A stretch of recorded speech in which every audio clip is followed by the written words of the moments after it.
अस्सलाम वालेकुम जी। मैं थोड़ा वीर मनसब अली, तुसी वेख रहे जी मेरा यूट्यूब चैनल सतलुज असील शौक।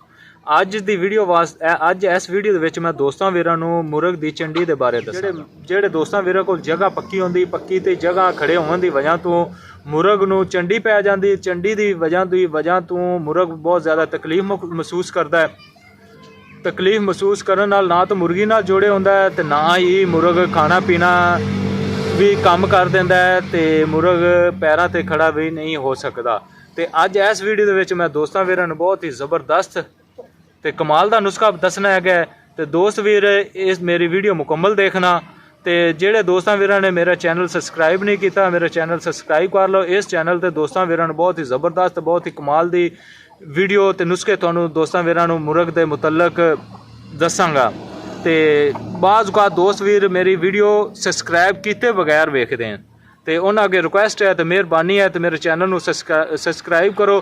ਤੇ ਕਮੈਂਟ 'ਚ ਅਗਰ ਦੋਸਤ ਵੀਰ ਕਿਸੇ ਨੂੰ ਵੀ ਕੋਈ ਮਸਲਾ ਵਗੈਰਾ ਮੇਰੇ ਪਰਿੰਦਿਆਂ ਨੂੰ ਹੋ ਜਾਂਦਾ, ਮੁਰਗ ਨੂੰ ਜਾਂ ਮੁਰਗੀ ਨੂੰ, ਤੁਸੀਂ ਕਮੈਂਟ ਦੇ ਵਿੱਚ ਵੀ ਪੁੱਛ ਸਕਦੇ ਤਾਂ ਮੈਂ ਇਨਸ਼ਾ ਤਾਲਾ ਦੋਸਤਾਂ ਵੀਰਾਂ ਨੂੰ ਵੀ ਮੁਕੰਮਲ ਇਲਾਜ ਤੇ ਮੁਕੰਮਲ ਅਗਾਹ ਕਰਸਾਂ। ਤੇ ਮੈਂ ਹੁਣ ਦੋਸਤਾਂ ਵੀਰਾਂ ਨੂੰ ਦੋ ਚਾਰ ਮਾਦੀਆਂ ਲਿਆਂਦੀਆਂ ਮੈਂ ਨਵੀਆਂ ਅੱਗੇ ਪਿੱਛੇ ਦੋਸਤਾਂ ਕੋਲ ਛੱਡੀਆਂ ਹੋਈਆਂ ਤੇ ਮੈਂ ਵਾਪਸ ਲੈ ਆਇਆ ਤੇ ਉਹਨਾਂ ਦਾ ਮੈਂ ਦੋਸਤਾਂ ਵੀਰਾਂ ਨੂੰ ਸ਼ੌਕ ਕਰਾਉਣਾ ਇੱਕ ਦੋ ਮਾਦੀਆਂ ਦਾ। ਤੇ ਇੱਕ ਦੋ ਮਾਦੀਆਂ ਦਾ ਚੰਦ ਦਾ ਸ਼ੌਕ ਕਰਾ ਸਕਿਆ। ਕੋਈ ਜ਼ਿਆਦਾ ਸ਼ੌਕ ਕਰੇ ਤਾਂ ਫਿਰ ਵੀਡੀਓ ਜ਼ਿਆਦਾ ਲੰਬੀ ਹੋ ਜਾਂਦੀ ਤੇ ਕਈ ਦੋਸਤ ਵੀਰ ਮੇਰੇ ਇਤਰਾਜ਼ ਕਰਦੇ ਨੇ ਕਿ ਯਾਰ ਵੀਡੀਓ ਜ਼ਿਆਦਾ ਲੰਬੀ ਭਾਈ ਨਾ ਬਣਾਇਆ ਕਰੋ। ਤੇ ਮੈਂ ਦੋ ਮਾਦੀਆਂ ਦਾ ਤੁਹਾਨੂੰ ਦੋਸਤਾਂ ਵੀਰਾਂ ਨੂੰ ਸ਼ੌਕ ਕਰਾਉਣਾ। ਅੱਜ ਇਹਦਾ ਸ਼ੌਕ ਕਰ ਲਓ ਅੱਖ ਦਾ, ਮੋਹਰੇ ਦਾ, ਖੁਸ਼ਕ ਚਿਹਰੇ ਦੀ, ਲੰਮੇ ਚਿਹਰੇ ਦੀ ਤੇ ਬਹੁਤ ਹੀ ਤੇਜ਼ ਅੱਖ 'ਚ ਹੈ, ਬਹੁਤ ਹੀ ਜ਼ਬਰਦਸਤ। ਇਹ ਪੁਰਾਣੇ ਅਸੀਲਾਂ ਦੇ ਵਿੱਚੋਂ ਹੈ, ਕਾਲੇ ਤੇ ਪੀਲਿਆਂ ਦਾ ਕਰਾਸ ਹੈ। ਨਲੀ ਦਾ ਸ਼ੌਕ ਕਰ ਲਓ ਮਾਸ਼ਾਅੱਲਾ, ਬਹੁਤ ਹੀ ਜ਼ਬਰਦਸਤ ਬਰੀਕ ਤੇ ਛਾਂਟੇਦਾਰ ਨਲੀ ਤੇ ਬਹੁਤ ਹੀ ਕਮਾਲ ਦੀ ਚੀਜ਼ ਕਰ ਲਓ ਜੀ। ਬਹੁਤ ਹੀ ਜ਼ਬਰਦਸਤ, ਬਹੁਤ ਹੀ ਕਮਾਲ ਦੀ ਮਾਦੀ, ਬਹੁਤ ਹੀ ਕਮਾਲ ਦੀ ਚੀਜ਼ ਹੈ ਜੀ। ਆ ਮਾਸ਼ਾਅੱਲਾ ਇੱਕ ਹੈ ਮਾਦੀ ਦਾ ਸ਼ੌਕ ਕਰੋ ਜੀ। ਮਾਦੀ ਦੀ ਨਲੀ ਦਾ ਸ਼ੌਕ ਕਰ ਲਓ ਮਾਸ਼ਾਅੱਲਾ, ਬਰੀਕ ਚੀਚੀ ਵਰਗੀ, ਚੀਚੀ ਤੋਂ ਵੀ ਬਰੀਕ ਨਲੀ ਹੈ ਤੇ ਬਹੁਤ ਹੀ ਜ਼ਬਰਦਸਤ, ਬਹੁਤ ਹੀ ਅਸਰਾਂ ਦੀ ਮਾਲਕ ਹੈ ਮਾਸ਼ਾਅੱਲਾ। ਇਹਦੇ ਜਿਹੜਾ ਬੱਚਾ ਨਿਕਲੇ ਬਹੁਤ ਹੀ ਅੱਛੀ ਗੇਮ ਦਾ ਮਾਲਕ ਮਾਸ਼ਾਅੱਲਾ ਜੀ। ਬਹੁਤ ਹੀ ਕਮਾਲ ਦੀ ਚੀਜ਼ ਹੈ, ਪਿਓਰ ਪਾਕਿਸਤਾਨੀ ਬਰੀਡ ਵਿੱਚ ਹੈ। ਤੇ ਹੁਣ ਦੋਸਤਾਂ ਵੀਰਾਂ ਨੂੰ ਮੈਂ ਦੋਸਤਾਂ ਵੀਰਾਂ ਦਾ ਟਾਈਮ ਵੇਸਟ ਨਹੀਂ ਕਰਦਾ ਤੇ ਹੁਣ ਦੋਸਤਾਂ ਵੀਰਾਂ ਨੂੰ ਮੈਂ ਚੰਡੀ ਦੇ ਮੁਤਲਕ ਦੱਸਣਾ। ਹਮੇਸ਼ਾ ਤੋਂ ਪੈਂਦੀ ਹੈ ਪੱਕੀ ਜਗ੍ਹਾ ਤੇ ਰਹਿਣ ਨਾਲ। ਜਿਹੜਾ ਦੋਸਤਾਂ ਵੀਰਾਂ ਕੋਲ ਜਗ੍ਹਾ ਕੰਮ ਹੁੰਦੀ ਤੇ ਪੱਕੀ ਜਗ੍ਹਾ ਤੇ ਰਹਿੰਦੇ ਉਹਦੀ ਵਜ੍ਹਾ ਤੋਂ ਆਤੇ ਮੁਰਗ ਨੂੰ ਚੰਡੀ ਪੈ ਜਾਂਦੀ ਤੇ ਚੰਡੀ ਦੀ ਵਜ੍ਹਾ ਤੋਂ ਮੁਰਗ ਦਰਦ ਮਹਿਸੂਸ ਕਰਦਾ ਹੈ, ਪੈਰਾਂ ਤੇ ਖੜਾ ਨਹੀਂ ਹੁੰਦਾ ਤਾਂ ਨਾ ਮੁਰਗੀਆਂ ਨਾਲ ਕ੍ਰਾਸ ਹੁੰਦਾ ਹੈ ਤੇ ਨਾ ਹੀ ਉਹ ਦਾਣਾ ਪੀਣ ਅੱਛਾ ਖਾਸਾ ਖਾਂਦਾ ਹੈ ਕਿਉਂਕਿ ਦਰਦ 'ਚ ਰਹਿੰਦਾ, ਪੈਰਾਂ ਤੇ ਖੜਾ ਨਹੀਂ ਹੋਣਾ ਤੇ ਫਿਰ ਉਹ ਦਰਦ ਮਹਿਸੂਸ ਹੋਣੀ, ਨਾ ਮੁਰਗੀਆਂ ਤੇ ਕ੍ਰਾਸ ਹੋਣਾ ਤੇ ਨਾ ਹੀ ਉਸ ਕੋਈ ਚੀਜ਼ ਖਾਣੀ ਪੀਣੀ ਹੈ।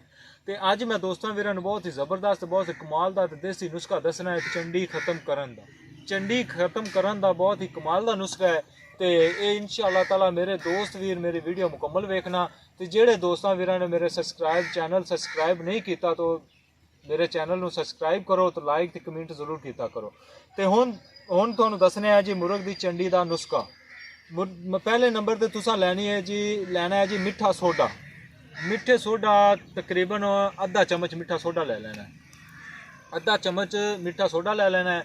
ਦੂਸਰੇ ਨੰਬਰ ਤੇ ਤੁਸੀਂ ਲੈ ਲੈਣੀ ਹੈ ਹਲਦੀ। ਹਲਦੀ ਅੱਧੇ ਚਮਚ ਤੋਂ ਥੋੜੀ ਹੋਣੀ ਚਾਹੀਦੀ ਹੈ। ਤੇ ਤੀਸਰੇ ਨੰਬਰ ਤੇ ਤੁਸੀਂ ਲੈਣਾ ਹੈ ਜੀ ਨਮਕ। ਹਲਦੀ ਦਾ ਤੇ ਨਮਕ ਦੀ ਮਿਕਦਾਰ ਇੱਕੋ ਜਿਹੀ ਨਹੀਂ ਹੋਣੀ ਚਾਹੀਦੀ। ਤੇ ਹਲਦੀ ਤੇ ਨਮਕ ਤੇ ਮਿੱਠਾ ਸੋਡਾ ਇਹਨਾਂ ਨੂੰ ਕਰ ਲੈਣਾ ਜੀ ਮਿਕਸ ਕਰਕੇ ਇੱਕ ਜਾਨ ਕਰ ਲੈਣਾ ਹੈ। ਤੇ ਦੂਸਰੇ ਨੰਬਰ ਤੇ ਚੌਥੇ ਨੰਬਰ ਤੇ ਤੁਸੀਂ ਹੁਣ ਇਸ ਤਰ੍ਹਾਂ ਕਰਨਾ ਹੈ, ਉਹਨਾਂ 'ਚ ਲੈਣਾ ਹੈ ਕਸਟਰੋਇਲ ਤੇਲ, ਕਸਟਰੋਇਲ ਆਇਲ ਲੈਣਾ ਹੈ ਜੀ। ਕਸਟਰੋਇਲ ਆਇਲ ਥੋੜਾ ਜਿਹਾ ਪਾ ਲੈਣਾ ਹੈ, ਇਹਨੂੰ ਕਰ ਲੈਣਾ ਹੈ ਮਿਕਸ। ਇਹ ਬਣ ਜਾਸੀ ਇੱਕ ਲੁਪਰੀ, ਇਹਦੀ ਬਣਾ ਲੈਣੀ ਲੁਪਰੀ ਬਣਾ ਕੇ ਤੇ ਅੱਛੀ ਤਰ੍ਹਾਂ ਮੁਰਗ ਦਾ ਪੈਰ ਸਾਫ਼ ਕਰਕੇ ਪੈਰ ਦੇ ਉੱਪਰ ਬੰਨ ਦੇਣੇ, ਉੱਪਰ ਛਾਪਰ ਲਾਣਾ ਹੈ। ਛਾਪਰ ਲਾਉਣ ਦਾ ਮਕਸਦ ਹੁੰਦਾ ਹੈ ਕਿ ਉਹ ਚੀਜ਼ ਜਿਹੜੀ ਲੁਪਰੀ ਹੁੰਦੀ ਉਹ ਬਾਹਰ ਨਹੀਂ ਆਉਂਦੀ। ਦੂਜਾ ਉਹ ਯਾਨੀ ਕਿ ਨਾ ਪਰ ਛਾਪਰ ਦੀ ਹੀਟ ਦੀ ਵਜ੍ਹਾ ਤੋਂ ਵੀ ਪੈਰ ਨਰਮ ਹੋ ਜਾਂਦਾ, ਨਰਮ ਦੀ ਵਜ੍ਹਾ ਤੋਂ ਜਲਦੀ ਚੰਡੀ ਗੁੱਲਣ ਦਾ ਚਾਂਸ ਹੁੰਦੇ ਨੇ। ਤੇ ਉੱਪਰ ਕੱਪੜੇ ਨਾਲ ਤੁਸੀਂ ਬੰਨ ਦੇਣਾ, ਅੱਛੀ ਤਰ੍ਹਾਂ ਬੰਨ ਕੇ ਇਹ ਨੁਸਖਾ ਤੁਸੀਂ 3 ਦਿਨਾਂ ਬਾਅਦ ਚੰਡੀ ਦੀ ਲੁਪਰੀ ਬੰਨ ਦੇਣੀ ਤੇ 3 ਦਿਨਾਂ ਬਾਅਦ ਫਿਰ ਪੱਟੀ ਬਦਲਣੀ ਇਸੇ ਚੀਜ਼ ਦੀ। ਇਹ 3 ਪੱਟੀਆਂ ਕਰਸੋ ਇਨਸ਼ਾ ਤਾਲਾ 10 ਦਿਨਾਂ ਦੇ ਵਿੱਚ ਦੀ ਮੁਰਗ ਦੀ ਚੰਡੀ ਜਿਹੜੀ ਹੈ ਨਾ ਉਹ ਖਤਮ ਹੋ ਜਾਸੀ। ਤੇ ਬਹੁਤ ਹੀ ਜ਼ਬਰਦਸਤ ਕਮਾਲ ਦਾ ਨੁਸਖਾ ਹੈਗਾ। ਤੇ ਅਗਰ ਕਿਸੇ ਦੋਸਤ ਵੀਰ ਦੇ ਮੁਰਗ ਨੂੰ ਜ਼ਿਆਦਾ ਤਕਲੀਫ ਹੈ, ਚੰਡੀ ਦੀ ਸੋਜ ਜ਼ਿਆਦਾ ਹੈ, ਨੁਸਖਾ ਇਹ ਅਪਣਾਣਾ ਹੈ ਤੇ ਉਹਦੇ ਨਾਲ ਅਮਗੈਂਟਨ ਗੋਲੀ ਲੈ ਲੈਣੀ ਹੈ 250 mg ਦੀ।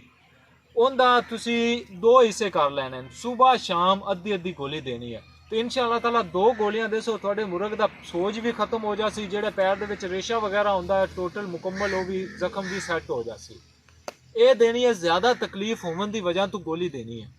ਫਿਰ ਇਹਨੂੰ ਮੈਂ ਦੁਬਾਰਾ ਦੱਸ ਦੇਣਾ ਮਿਕਦਾਰ ਕਿਸ ਤਰ੍ਹਾਂ ਬਣਾਣੀ ਹੈ।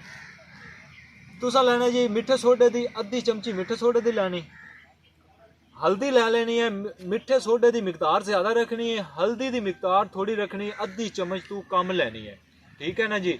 तो जेड़े नमक लेना है, नमक ते हल्दी की मिकदार इको जी नहीं होनी चाहिए, यानी कि ना नमक ते हल्दी इको जी नहीं होनी चाहिए, जेड़ा मिठा सोडा है उनकी मिकदार ज़्यादा होनी चाहिए। इन्हां तिन्नां चीज़ां नूं कर लेना मिक्स करके कस्टरायल ऑयल विच पाउणा है, वो मिक्स कर लेना है, उनकी लुपरी पा देनी, उत्तों छापर ना देनी, बन के ये हो गई जी। जेड़े मुर्ग नूं चंडी नॉर्मल है, तकलीफ नहीं है, जेड़े मुर्ग नूं तकलीफ है, पैरां ते खड़ा नहीं होंदा, बह जांदा है, उनदे वास्ते अमगैंटन गोली ले लेनी है, उनके 2 हिस्से कर लेने, वो सुबह शाम तुसी वो देनी है। 2 गोलियां मुर्ग नूं देनियां, 2-3, अद्धी गोली सुबह अद्धी शाम नूं। तो इंशाअल्लाह ताला 4 खुराकां बन से 2 गोलियां दी 4 खुराकां देवन नाल तुहाडे मुर्ग दा जेड़ा पैर दे विच दर्द हैगी है, तकलीफ है, सोज है, रेशा है, वो खुशक हो जासी, दर्द भी खत्म हो जासी, रेशा भी खुशक हो जासी, तो मुर्ग तुहाडा बिल्कुल ठीक हो जासी। तो ये चंडी की जी पट्टी का नुस्खा दसा ने, 3 दिन बाद तुसा बदलनी है, 3 पट्टियां करनियां, अल्लाह के हुक्म नाल तुहाडे मुर्ग की चंडी खत्म हो जासी। वीडियो वास्ते दोस्तों वीरों तो इजाजत चाहवांगा, जेड़े दोस्त वीर मेरे चैनल नूं सबसक्राइब नहीं किया वो मेरे चैनल नूं सबसक्राइब करो, लाइक कमेंट जरूर करो। तो अज की वीडियो वास्ते दोस्तों वीरों तो इजाजत चाहवांगे। अस्सलाम वालेकुम, अल्लाह हाफिज़।